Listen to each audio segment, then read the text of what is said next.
Disclaimer, I am not now, nor have I ever been any type of doctor. I am wanting to bring awareness to mental health and mental illness through illustration. So this week we're talking about schizophrenia. Schizophrenia is a mental illness that interferes with a person's ability to think clearly, manage emotions, make decisions, and relate to others. Contrary to popular belief, schizophrenia is not dissociative identity disorder, or as it is more commonly known, split personality or multiple personality disorder. Schizophrenia may result in some combination of hallucinations, delusions, and extremely disordered thinking and behavior that impairs daily functioning, while dissociative identity disorder is a severe condition in which two or more distinct identities or personality states are present in and alternately take control of an individual. People with schizophrenia may seem like they have lost touch with reality. Although schizophrenia is not as common as other mental disorders, the symptoms can be very disabling. The symptoms of schizophrenia fall into 4 categories: positive, negative, disorganization, and cognitive impairment. Positive symptoms involve an excess or distortion of normal functions. People with positive symptoms may lose touch with some aspects of reality. Positive symptoms are delusions and hallucinations. Delusions are false beliefs that usually involve a misinterpretation of perceptions or experiences.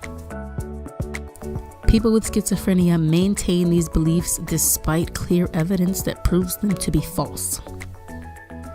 There are many types of delusion.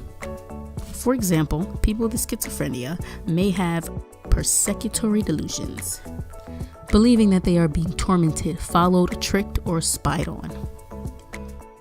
They may have delusions of reference, believing that passages from books, newspapers, or even song lyrics are directed specifically at them.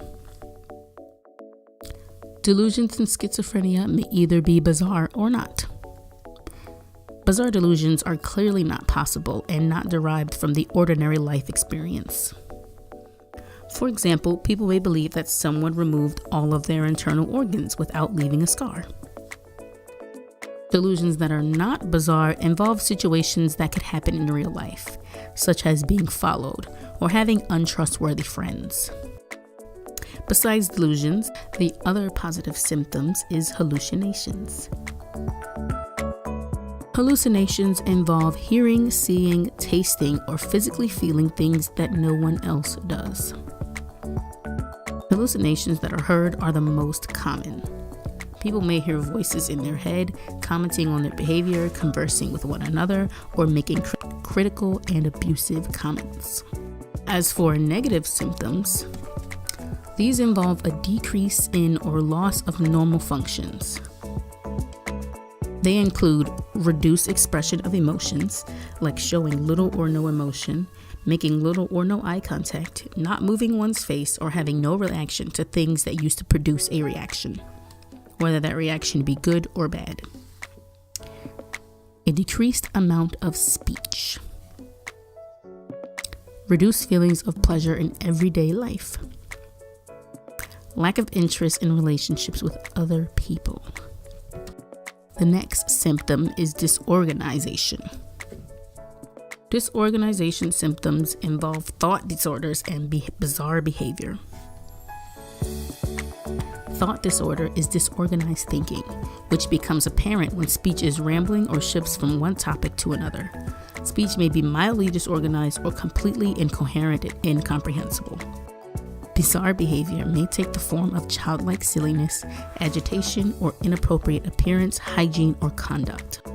And the last category of symptoms is cognitive impairment. Cognitive impairment refers to difficulty concentrating, remembering, organizing, planning, and problem solving. Some people are unable to concentrate sufficiently to read, follow the storyline of a movie or television show, or follow directions. Others are unable to ignore distractions or remain focused on one task. Work that involves attention to detail, involvement in complicated procedures, and decision-making may be impossible. Now, contrary to popular opinion, people with schizophrenia have only a slightly increased risk for violent behavior. Threats of violence or minor aggressive outbursts are far more common than seriously dangerous behavior. Research suggests that schizophrenia may have several possible causes: genetics, environment, brain chemistry, and substance use. About 5 to 6% of people with schizophrenia commit suicide, about 20% attempted, and many may have more significant thoughts of suicide. Suicide is the major cause of premature death among people with schizophrenia. It is one of the main reasons why schizophrenia reduces average lifespan by 10 years. There is no cure for schizophrenia, but antipsychotic drugs, rehabilitation, community support activities, and psychotherapy are major components of treatment. Rehabilitation and support programs such as on-the-job coaching are directed at teaching people the skills they need to live in the community rather than in an institution. These skills enable people with schizophrenia to work, shop, care for themselves, manage a household, and get along with others.